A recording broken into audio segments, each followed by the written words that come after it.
Welcome to the new Ridgecrest podcast, where we sit down each week for a deeper dive into the previous week's sermon.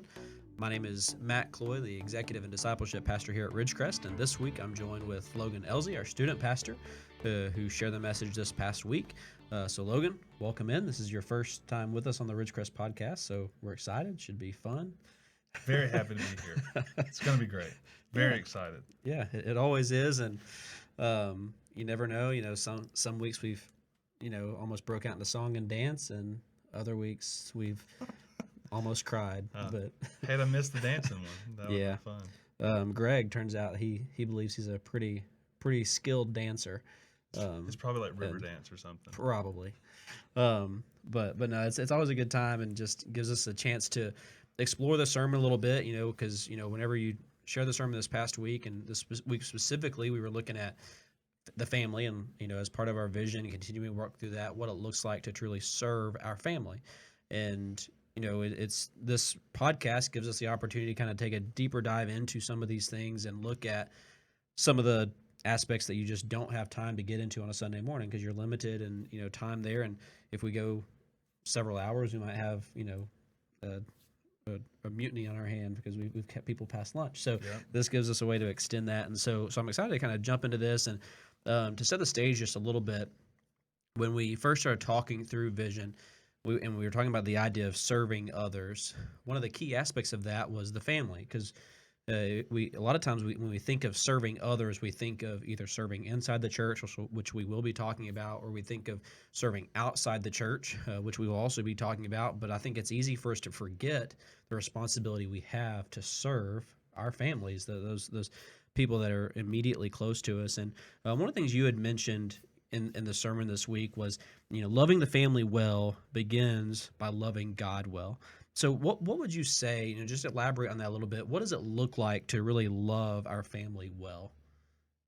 Well, and that was the interesting part of doing a sermon on family, is that almost every family is different and diverse. And so just to come out and say, do points A, B, and C to love your family well, it's hard to do that because, some families are giant, some are small, some are fairly healthy, and some are very, very not healthy. And so, and part of that is loving the family well is figuring out what those needs are in your family and then trying to meet those. But one of the things that we talked about in there was, if you focus on God and you love God well, then the outpouring of that is loving family well. And so, I think if that's your focus and that's your first focus, other things fall out from that. But there's lots of different ways you can love the family well. I think a couple of the things that we talked about is bearing burdens, being there for them, always being available, praying. We talked about how one of the most powerful things you can do as a Christian is pray for others, and let the Spirit work and let God answer those prayers and move in the hearts of people. And that's really powerful in family because you're in it. You're very connected to those people. You're very close. And part of what makes that so powerful is also what makes it so hard, is being so close to people.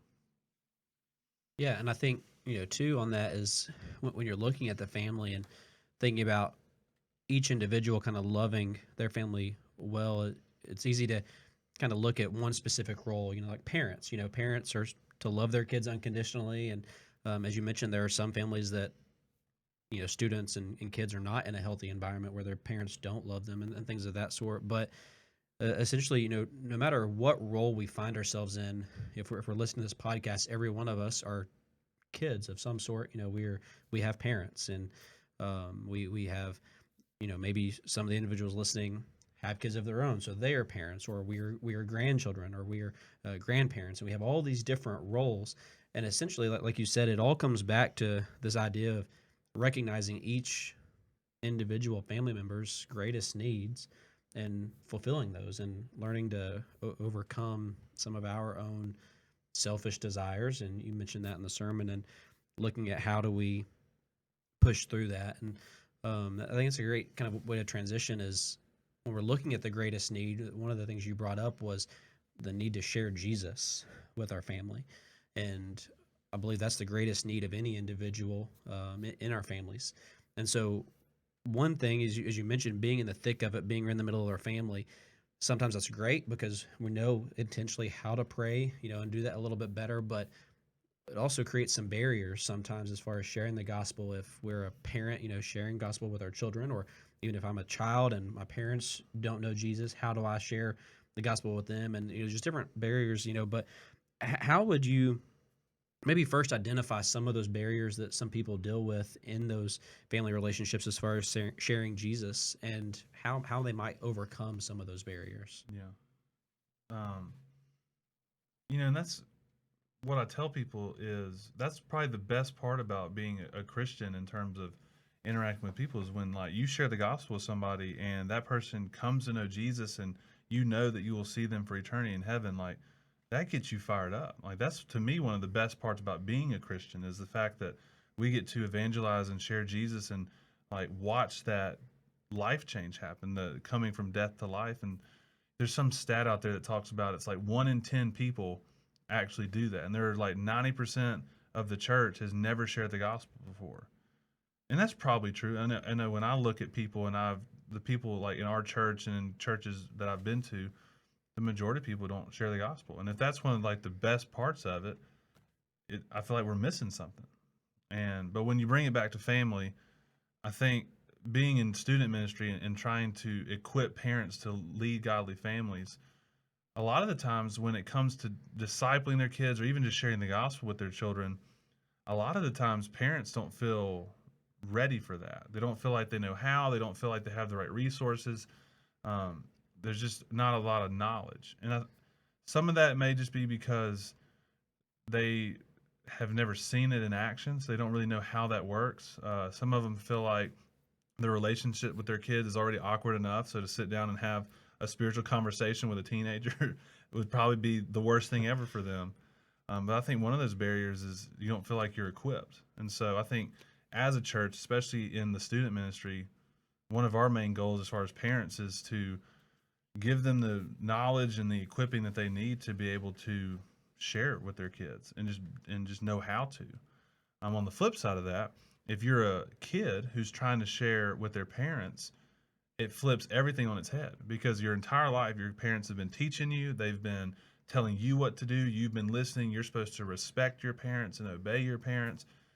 But what happens when you disagree on things like spirituality, on faith, on salvation? That can be really hard, especially for teenagers, or especially even if you're a grown child that you're trying to have conversation with your parents of, hey, there's a God who loves you and you need to repent and turn from that. That gets very awkward when you're telling your dad that the way he's living is not right and he needs to change.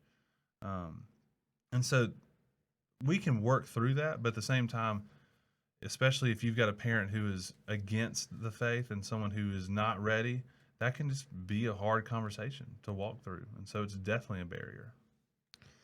Yeah, and I always think of in Scripture, Jesus and the relationship he would have had with the family.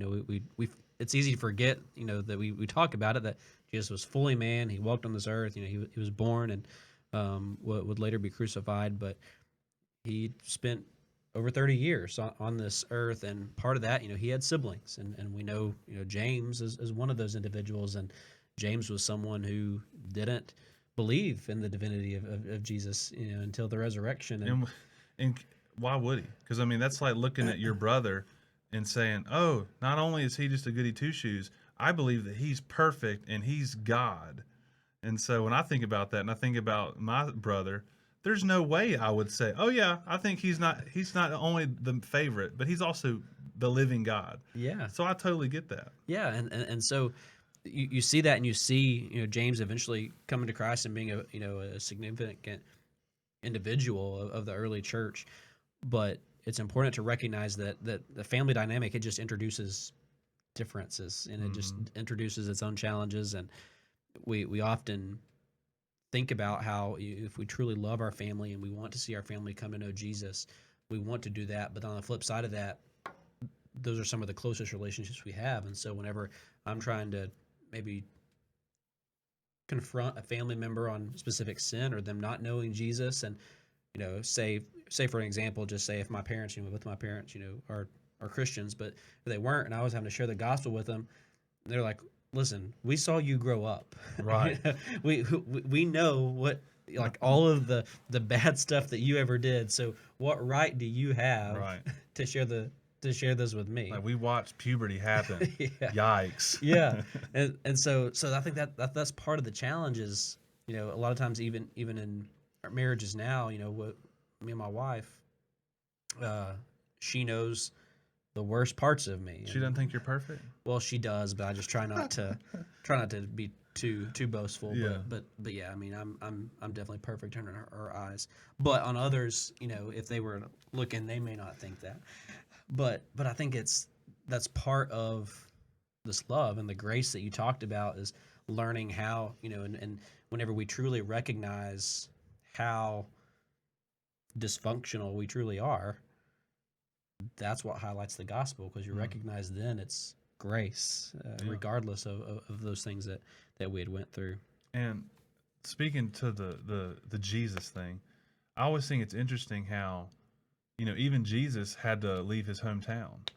That he did all these crazy things, the ones that we know about, like the wedding and the other things that he did. But then we also know that eventually he had to leave his hometown because it wasn't fruitful for him to be there. Yeah, and they even forced him out. Yeah. Where they had no interest in him remaining there at all. And he kept his relationship with, I think, his whole family. Probably we know with most of his family he kept relationships with. But it's crazy how a lot of times the most difficult ministry opportunities and the most gospel opportunities you have with the people close to you are often the hardest. Yeah. Because they see you. And they even saw Jesus, who was perfect, and they were still like, I'm not going to let 3-year-old Jesus over here try to tell me what to do.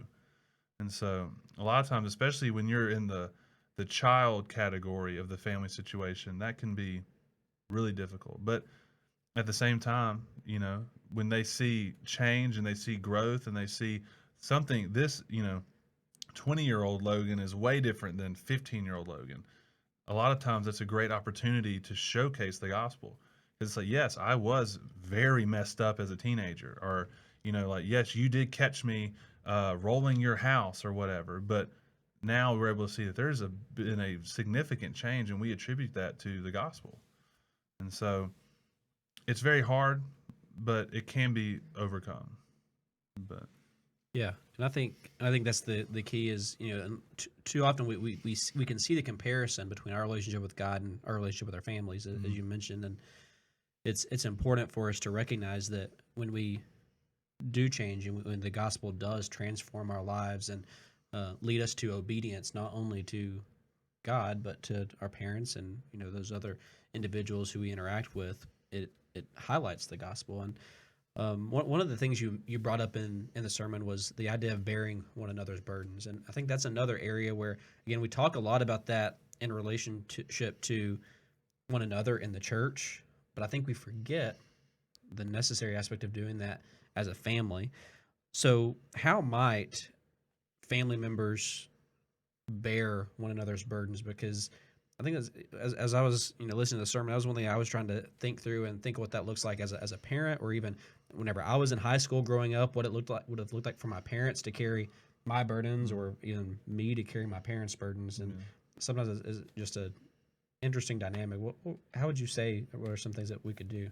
first off, how did you appreciate the whole alliteration of my application points? I absolutely loved it. Because it was very Baptist. Yeah, it was. We had bear burdens. We had always available. We had selflessly serve, passionately pray. I actually had, I crossed it out on my notes. My number 2, always available, was present and available. I was like, No, no. you gotta, yeah. But see, then that messed up because it was basically grace-filled families, bear burdens, they selflessly serve, they passionately pray, and it's supposed to be are always available. But then I can't do that because then it's different from the other one. It was a huge struggle. Yeah, and But you definitely pulled it off. I mean, it went well. The only thing that I was a little upset with was on the slides themselves. This may not have been you. This may have been our AV guys, and we can chastise them since they're not here. Of course, then again, part of them are controlling the sound Yeah. here, so they may just cut us off and not be able to hear anything. But on the slides, always available, always was capitalized, but available wasn't. Steven. And I was like, man, if we could have had all those words, not only Oh, be, missed opportunity. it was. I really thought somebody was going to call me out on the always available because that's not a complete sentence. Yeah. I digress. Bearing burdens. When I think about this one, the first one that comes to my mind is at a previous church, we had our senior adult pastor had this club. It's not a club, it was like a ministry thing, but he called it Sandwich Club. And the reason why it was a sandwich was because we had people, they were usually boomers, were falling into this category. Is you had kids who were either grown or in school that you were still taking care of, but then you also had parents who were ailing, they were aging, and they had to take care of them too. And so you were sandwiched between these two great needs of your family. And so part of what a lot of these boomers and people found themselves doing is while they were raising their children, they were also having to take care of their parents, whether they were in nursing homes or in their own homes, or sometimes you would even have three generations in one home, in the middle generation is having to care for both. And so a lot of times that was the first thing that came to mind because that's a very obvious, like you're having to pay for kids schooling or you're having to push them through college. You're also having to walk through doctor's visits, therapy for parents for physical things. If they're literally in your home, you're having to house your parents, which is a whole role reversal for a lot of people as they get older, and that brings its own tribulations and trials. But there's bearing burdens for me. It's not just physical, but a lot of the easy, obvious ones to get to are physical, because there's a lot of burdens that happen to us that are, for me, fall into two categories. And we talked about this in the sermon, is that one-time crushing weight that hits you, and then there's the weights that are like a weight vest. They're manageable, but you have to carry them day by day, getting weaker and weaker. And so I think for a lot of people, it's not so much the crushing weight, because if you have family, if you have people around you, it's pretty culturally known that when things happen, like a death in the family or a health diagnosis or whatever, people usually tend to rally, at least for a little while. And so a lot of times that's more obvious and well known. But a lot of what people struggle with, and I think a lot of the opportunities to bear burdens, are the weights that we carry with us. Specifically in student ministry, a lot of what our kids are dealing with is acute anxiety. Not cute, but acute anxiety. Yeah. We're at the point now where everyone thinks they struggle with social anxiety. A lot of them actually do. Daily quizzes at school send them into a spiral and a tailspin. Not to mention that there are kids that are missing one or both family or parents in the home. They're trying to do a lot of things themselves. They put all this pressure on themselves, and sometimes parents put pressure on them to achieve these incredible things that they just don't feel like they're able to match. And so I think a lot of it, that's a great example of, like, that's an invisible burden that a lot of these 13-year-olds are carrying that people just don't know about, or they don't know how to handle it, or they don't know how to bear it. But I think just through being present, being available, praying through that, and in some cases even just saying, like, it is all going to be okay. Walking through, was it Matthew 6 or 5 when he's talking about anxiety? Jesus, I think it's Matthew 6. I think, yeah. I mean, we had a student where we just sat down and I just walked through it, and he was a sixth grader, and so he had never read that passage, and just being like, God is going to take care of you. You were precious in his eyes, and if he takes care of the birds, how much more will he take care of you? Yeah. And so I think just meeting physical needs, but also emotional and spiritual needs, is the way that we carry those burdens. And that can be very physical, as in, like, you picking up a check when somebody can't pay for something. It also is just saying, like, I am here for you. If there's something that you cannot handle, I am here to help you carry it, because in Matthew 11, that's what Jesus did for all of us when he died on the cross and was resurrected. Yeah, and I think if we're truly going to bear one another's burdens within our family, it begins with one of the ones you mentioned, that's selflessly serving, because caring for an aging parent is not easy, and it forces you to maybe forego some things that we want to do, or even, there are certain things that, right now Maverick's playing soccer, and It's That's been exactly what you want to be doing after you get off work, however many times a yeah, week. that's right. And so whenever you've got all these little 4 and 3-year-old kids running around, I guess you call it playing soccer. I don't know. They're chasing a ball anyway. But you had this, and I would much rather be at home, either just watching TV or just sitting down and relaxing with the family, doing something. But instead, this was something he wanted to do, and so I have to selflessly kind of put my desires aside. And I think that's what being a family really looks like. And if we can't do that in our own immediate family, whether it be with me and my parents, or me and my kids, or that immediate family unit, if we can't put aside our own selfish desires in that context, I don't know that we can ever do that in the church context. No, and I think Paul and Peter, right, had those same ideas when they were talking about qualifications for deacons, for overseers, for pastors. And one of the things they always said was you have to be able to handle your family and raise them up before you can ever lead a church. And even if you're not a deacon, I think it still applies to everybody. Like that's hard to do. But if we're going to go past serving the family into serving the community, serving the church, or even past that into reaching our world, that all comes out of the overflow. Yeah, And I think the first thing that needs to be overflown into, overflowed into is the family. yeah, That doesn't make it easy. yeah. To change gears just a little bit, one of the other things you talked about was being always available, and you touched on how being present and being available is two different things. And being present, just being there is one thing, but truly being available for the family is something completely different. As maybe a family member is listening to this podcast, or watching, or however they may be, listening, they're looking and they're realizing maybe they are just being present. They're around their family, but they're not really available. How would you encourage them and kind of give them some practical steps of being a little bit more available, or making themselves more readily available for their family? Yeah, this is one where Megan should probably be talking about this because I get called out all the time for it. Um, one of I think one of the main ways that you're present but not available is when technology gets in the way. And this is the whole disclaimer about technology can be good, it's a tool, blah blah blah. But um, there's a lot of times, and I actually got called out on this 2 nights ago, where we were at Megan's parents' house, and there was probably 5 of us in the room, and I was there. I showed up. I actually drove there, so like it took effort to get there. Sure. It's always difficult with them. And it was the in-laws, I right? So I know. mean, you Yeah. just went out of the way there. Ugh, it's terrible. Not really. But I was on my phone because I had been with Megan. We had a great time. And I took the time while they were all obsessed with Cash and playing with him. I just kind of sat back and was on my phone looking at social media, or I was reading an article or something. And Megan texted me. So, because obviously I wasn't going to look at her because I was too busy looking at my phone. She texted me and said, "Would you please talk already?"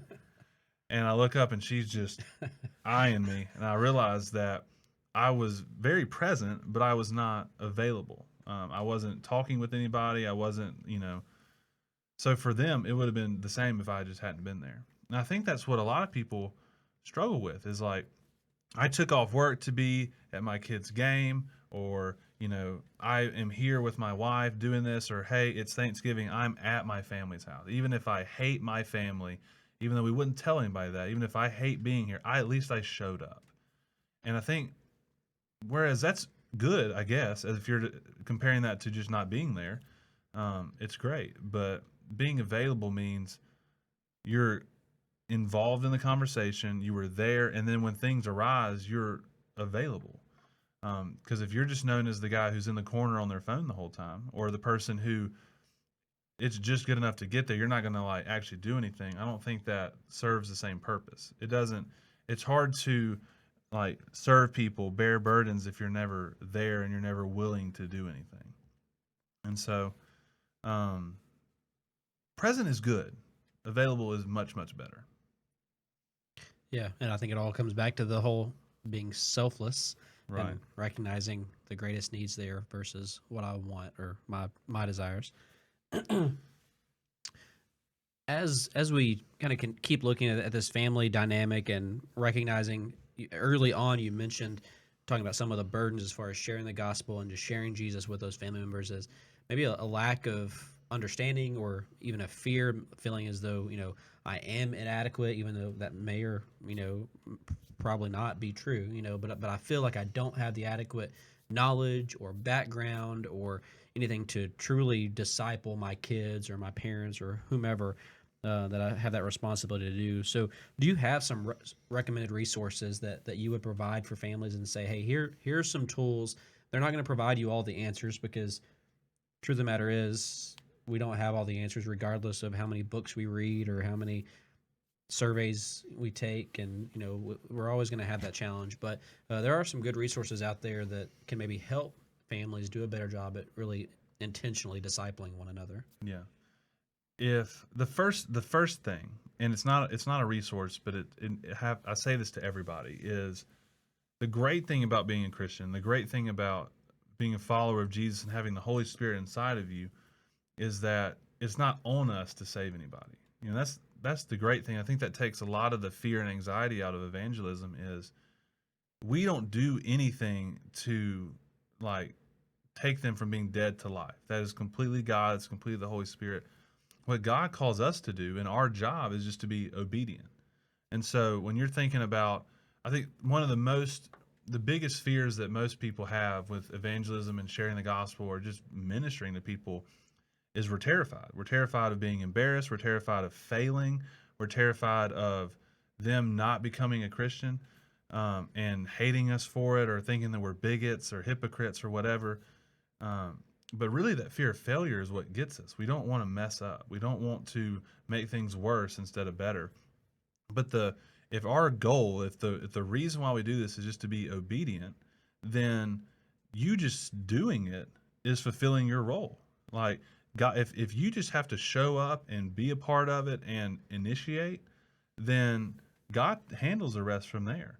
And so that because of that, I'll tell sixth graders when they come in to student ministry, you're ready. Like if you've been if only thing you've ever done is just be a Christian because of VBS and maybe you've like been to church a couple of times, as long as you have a semi firm grasp on the gospel, like as long as you know that Jesus saved you and that God redeems all of us, that we were broken and then God brought us into relationship with him, I would feel comfortable with you at least having those conversations. And what you'll find is that there's something really powerful as the Christian in the evangelism apologetics argument in saying, I really don't know. I really don't know what, like, you've asked me a really hard question and I don't really know. But what we can do is we can figure it out together. Or I've got my mentor, my teacher or pastor or parent or whoever that we can go to and ask that question. And go to, it's very humbling for people that are not in the faith, that are not believers, to say he or she understands that she doesn't know everything, but she's willing, she's humble, she's teachable, she's able to say, even though I don't know everything, I'm still working through it, but I still believe. And for a lot of people, we just don't have that. But to answer your question, as far as for students and children, the family ministry here, me and Stacy and a lot of other people have a lot of resources as to deepening your own walk. We've got some easy devotions that you can start with. I'm starting at the bottom. We'll build from here. Sure. We've got, like, if you're not in the Word, we've got some devotions to help you get into the Word more consistently. We've got different, like, actual text resources that we can give out to people of if you're trying to disciple somebody, what that looks like. So maybe like some example questions to ask. If you need help, like walking through Scripture, we've got a lot of stuff on what that looks like. We've also got a lot of life group leaders and a lot of adults and a lot of volunteers and church members who are willing and able to mentor and disciple you. And so even if you're not a student, if you're an adult who's like, hey, I just want to figure out how to do this, we've got a host of people who are like, I've done this, I have failed, I have succeeded, I've made a complete fool of myself, and things have actually worked out pretty well, and I'd love to walk with you through that. And so if you would like to be in one of those mentor discipleship relationships, we can help set that up. As far as actually sharing the gospel, I think that's really, you can read books, and there's some really good books that point you towards how to do that well. Um, but I think the big number one thing is just being willing to do it, looking past the fear, looking past the complete awkwardness, to be honest, of moving into that faith based conversation, is just having the courage to just say it's only awkward if you make it awkward and step into that. And I think practice does that really well, and having a mentor who says this is how I do it, and then let's practice it. Um, but if you, I mean, do you know any books on top of your head that really bring that home? No, we have here. We have a lot of the phases resources. Mm-hmm. If you're looking at specifically, if you've got a 4-year-old, we have some books available that say, okay, here's kind of the key developmental things going on with the 4-year-old. So here are some of the key biblical truths you can teach or talk about and things like that. And that's a great resource put out by Orange Ministries. They're out of Atlanta. And like you said, there are just so many things. And I think my greatest recommendation would be reach out, to our church staff, and that's what we are here for, is Mm-hmm. to, point, and rather than just giving kind of a blanket, here's this resource, or this resource. As you mentioned, there's so many different types of families, so many different makeup and dynamics, and just so many things going on. I think it would be much easier just to sit down with the family and say, hey, what is it we're walking through? What Mm-hmm. is it that your challenges that you're facing, and we can figure this out together. Yeah. One, if you're talking about families, and maybe you're a parent who, if you're a parent who's trying to walk through this, or you're a parent who's trying to more easily teach that to your kids or students or children, one thing that we have that's very widely available is our Right Now Media account. It's basically, they always say it's like Netflix for churches, and Yeah. it's got, like, we use it for, like, they have Christian based kids shows for Cash that he can watch. There's music videos that he can, like, listen to worship songs while he does it. But on the whole other side of that, there's Brian Wright is in the room with us. Was there like over a couple hundred Bible studies? I mean, there's a ton, But yeah. a plethora. So I mean, if you want Bible studies on family, if you want Bible studies on how to deal with grief or anxiety, tons of it. If there's a conference that you want to go to and you can't go to it, there's a lot of conferences that they film on that Right Now Yeah. Media page. And so there's definitely some evangelism, sharing your faith, Bible studies, and that's easy because that's just you sitting down as a family and saying, "Hey, we're going to watch a 15-minute talk on how to evangelize from insert pastor name here, and then we're going to talk about it." Yeah. That would be, if you're a family who's trying to raise up children who are ready and willing to share the gospel, I think that is a very low hanging fruit. Yeah, I think that's great. And we're getting close on time here, but there's one more question I want to ask, because I think we've touched on it briefly, and I think it's really really important that we address any individual who may be in the situation. But what is some advice or encouragement you would give someone who finds him or herself in an unhealthy family environment? Because we talked a lot about the importance of discipling and teaching our kids and parents and all these types of things. But truth of the matter is there are some families out there that are not healthy, and we have kids in that situation, parents in that situation. Do you have any just quick advice or encouragement you would give them, and how they can live out this aspect of serving their family, even if they find themselves in this difficult spot? Yes. The first thing is if you are in some kind of abusive relationship or there's something like that going on, please come talk to us. We are legally and lawfully required to report that, but we think that's necessary, and you need to get out of that. And so we're kind of a zero tolerance on that, obviously. And so if it's that kind of hard family relationship, we need to take action on that, and we're required to do that, and we will do that. Yeah. As far as just a tough family situation, um, if it's just personality differences, a lot of that comes with maturity. A lot of that comes with, as you learn to love God well, you'll learn to love the person underneath the personality differences. A lot of times, whether or not it's just you need to spend more time praying through that and looking at it from their perspective, maybe being a little bit more empathetic.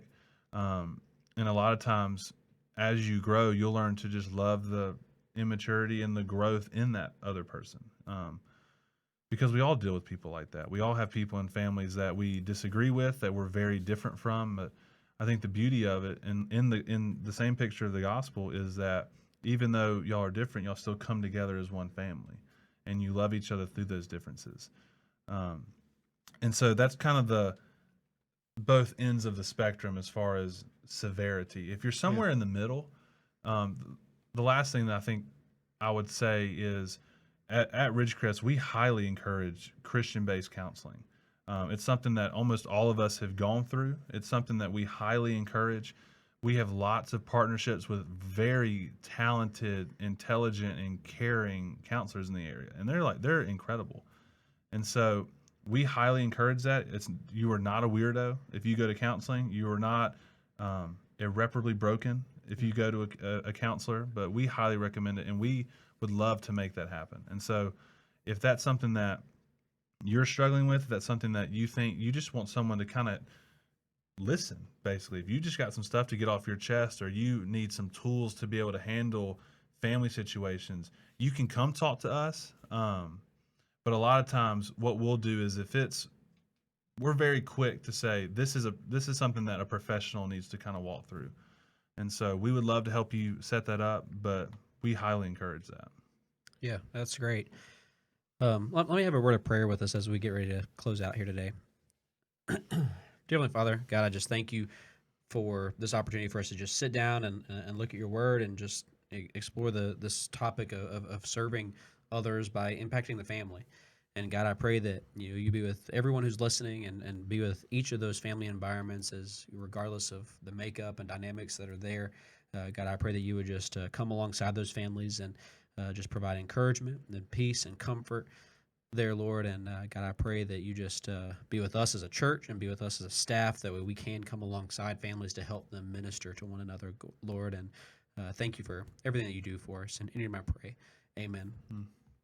So as we close out, again, we're going to continue looking at this idea of serving our families or serving others. And this week was looking at serving others by impacting our families.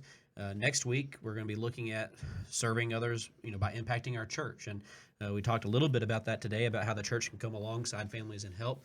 But I believe it all begins with an overflowing of what we're doing in our families, and that is an overflowing of us knowing God that we talked about the first several weeks. And so, again, thank you for listening, and we enjoy having this time each week. Logan, thank you for sitting down with me, and look forward to, again, diving in a little bit deeper next week. And a great way to serve the church is by serving in student ministry. Don't forget, we're still here. We need people. There we go. Thank you guys. Have a great week.